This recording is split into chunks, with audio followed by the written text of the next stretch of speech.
안녕하세요. 서울미즈병원 김영주 원장입니다. 성인 여성 대부분은 매월 일정한 주기에 맞춰 생리를 합니다. 정상적인 생리 주기가 아닌 시기에 피가 비치면 당황스러우면서도 걱정이 되실 텐데요. 이렇게 생리 주기가 아닌 시기에 나타나는 출혈을 부정출혈이라고 합니다. 실제로 부정출혈로 병원을 찾는 경우가 참 많습니다. 부정출혈이 있을 때는 특정 질환이 없어도 산부인과를 찾아서 꼭 그 원인을 찾으시는 게 중요한데요. 부정출혈은 우리 몸이 보내는 여성 건강 이상의 신호일 수 있기 때문입니다. 오늘은 부정출혈 원인과 특히 위험한 케이스에 대해 알아보겠습니다. 첫째, 자궁 용종으로 부정출혈이 생길 수 있습니다. 용종으로 부정출혈을 경험하시는 분들이 상당히 많죠.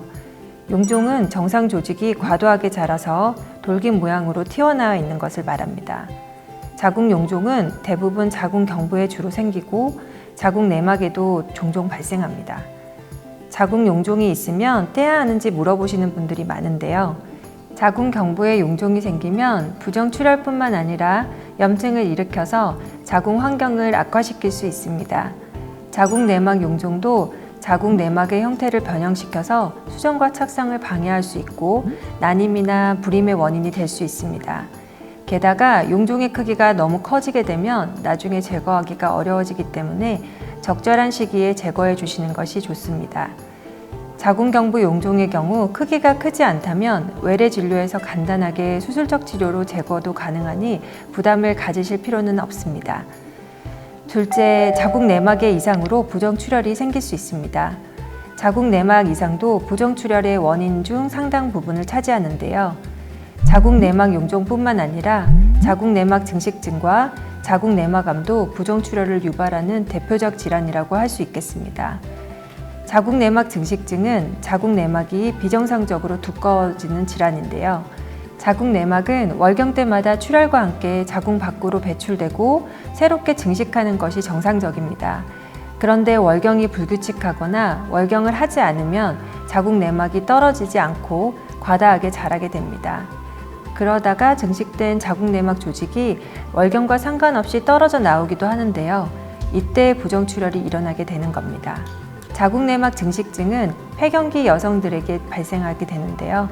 특히 폐경 이후 질출혈이 있는 경우 많은 분들이 생리가 다시 나온다라고 오해하셔서 증상을 그냥 넘기시는 경우가 많습니다.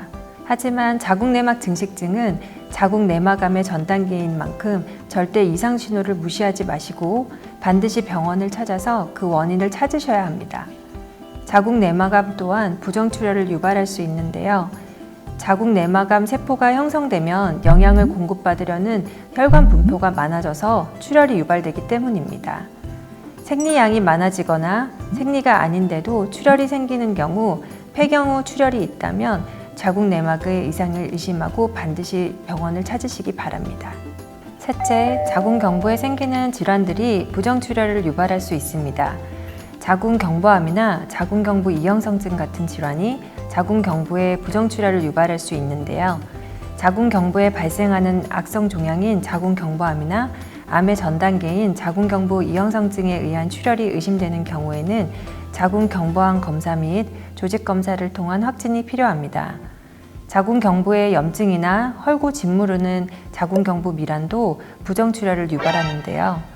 부정출혈을 비롯한 증상이 만성화되기 전에 적절한 치료를 받고 관리를 하는 것이 중요하다고 말씀드릴 수 있겠습니다. 넷째, 자궁 성근증, 자궁 근종처럼 자궁 근육층의 변병 때문에 부정출혈이 발생할 수 있습니다. 보통 생리통과 생리과다 증상이 동반되는데요. 병원에 오셔서 골반 초음파를 통해 진단이 가능합니다. 생리 때마다 통증이 심하고 부정출혈까지 나타난다면 반드시 병원에 오셔서 그 원인을 꼭 확인하시기 바랍니다. 다섯 번째로, 난소의 물혹 때문에 부정출혈이 일어날 수 있습니다. 난소 낭종은 골반 통증과 함께 부정출혈을 보이기도 합니다. 아랫배에 묵직한 통증이 느껴질 수도 있고 생리통이나 성교통이 있을 수도 있습니다. 난소 낭종도 골반 초음파로 발견될 수 있으니 부정출혈과 함께 통증이 있다면 그냥 넘기지 마시고 꼭 검사를 받아보시기 바랍니다. 여섯 번째, 호르몬 이상입니다. 특별한 원인 질환 없이 간헐적으로 발생하는 질출혈은 기능성 질출혈이라고 하는데요. 원인은 과로나 무리한 다이어트, 과도한 운동, 극심한 스트레스 등을 들 수 있습니다. 약물 복용이나 건강보조식품 섭취 등으로 호르몬 불균형도 한 요인이라고 할 수 있겠죠. 출혈량이 많지 않더라도 부정출혈 그 자체로 호르몬 불균형과 자궁 건강 저하를 의미하기 때문에 반드시 병원에 방문하여 적절한 검사와 치료를 받는 것이 중요하다고 하겠습니다. 부정출혈로 신호를 보내는 여러 가지 질환들을 살펴보았는데요. 공통점이라 할 수 있는 것이 부정출혈만 나타나는 것이 아니라 다른 증상이 동반될 수 있다는 겁니다. 위험한 부정출혈의 신호로 볼 수 있는데요. 심한 생리통이 동반되거나 생리량이 갑자기 줄거나 늘어나는 변화가 있는지 살펴봐야 합니다. 땀을 많이 흘리거나 몸이 붓거나 멍이 잘 드는 것처럼 컨디션의 변화도 동반될 수 있죠.